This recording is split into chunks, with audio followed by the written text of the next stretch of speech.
obvious question. The registry, bit unusual, only on the back.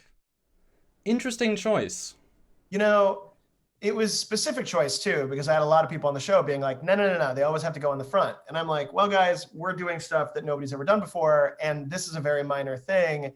I wanted to put it on the back because it felt like, oh, this is a ship that will be towing other ships, that will be doing work that you'll if you are on the Enterprise looking at it, you'll be seeing the back of this ship because it's kind of buzzing around and helping out. So, instead of displaying it proudly on the front for a bunch of Romulans to look at, it's kind of on the back. And then, to be totally honest, it was 50% that.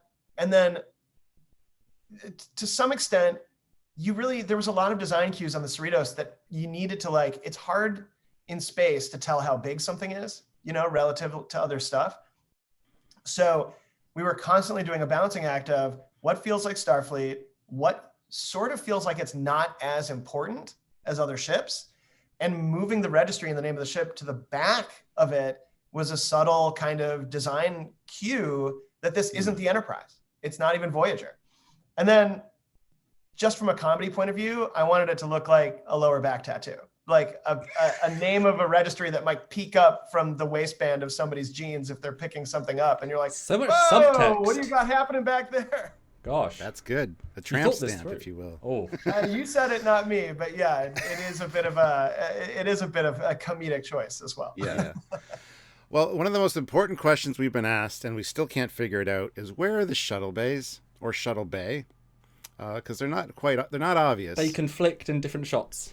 You can actually see there are these little kind of wider areas around the dish that there's some shuttle bays, and then there's one shuttle bay in the engineering / that kind of the deflector pod that's between the nacelles. Basically, this is a workhorse ship. This isn't a diplomatic ship. You need a lot of places where you can leave and come back and move stuff around. There's a shuttle bay where there's only hazardous materials, specifically the Cerritos is a engineering ship, and you have to be flexible. And there's aspects of the design that we haven't even touched on first season that I don't want to reveal because it's going to be more fun when you see it in an episode. But you can, if you're really picking apart the design of the ship, there's an aspect of the saucer section that we haven't revealed that is our ship's kind of version of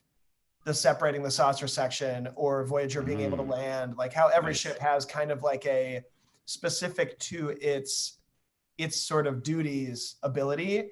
The California class ships have something that can be done with the hull that you'll be seeing, which necessitates having options when you're going to be taking a shuttle out. Good to know. And so those two side doors on either kind of the shoulder pads almost, that those are the main shuttle bays either side. Yeah, you can see them. They're like these little kind of horizontal, rectangular sort of areas. I think when you first see Tendi landing in the shuttle, she's entering through the main shuttle bays. But in episode 9, you'll see the shuttle bay on the on main engineering being used for a different purpose. Now, that pod, is that where main engineering is? Like in that pod? Yeah. Yep. And that was Mike McMahan and you and me, I guess, but really Mike McMahan. He's the special one that joined us for some really that was some Trekyards. Like we asked some ship stuff, and there's some answers, guys. And there's more videos to come, as we said. So if your question didn't get answered about the ship, trust me, we probably asked it. It'll be coming out in a future video. So yeah, I mean, he's done lots of press junkets around for TV networks and such, and I'm sure they ask him about, his first memory of Trek and why he loves TNG. We asked about the ship, and we had other questions lined up. No, we stayed on the ship the entire time because he had really good answers. So as Trekyards, we did some good Trekyards, and you guys will see him really soon. This is just a good taster. Kind of get a sense of the vibe of the interview, and thanks for jumping on Trekyards. As in Mike McMahan, Mr. Show Creator of the current Star Trek Lower Decks. And thank you to you guys for jumping on as well. Be sure to hit that like button to help us out. Don't forget to subscribe to the channel, and even click the notification bell icon to all if you want to see the rest of the interview where we do get into those Starship questions. I don't think anyone else is going to ask him that. So, exclusives. And of course, if you want to support the channel and more things like this, or like our normal weekly videos about Lower Decks, about TNG as we do, and about everything breaking news, then Patreon's a great way, join the channel's a great way, super chatting on our lives is another great way, or a one-time donation at our PayPal, which is trekyards@hotmail.com. All great ways.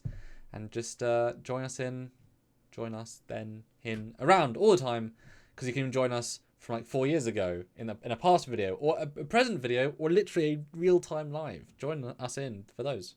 I saved it, Stuart. Right. Did you see? That was good. That was good. That's what commanders do. You did a good job. So until next time, guys, I'm Captain Foley. I'm Commander Holmes. See you soon. Bye, guys.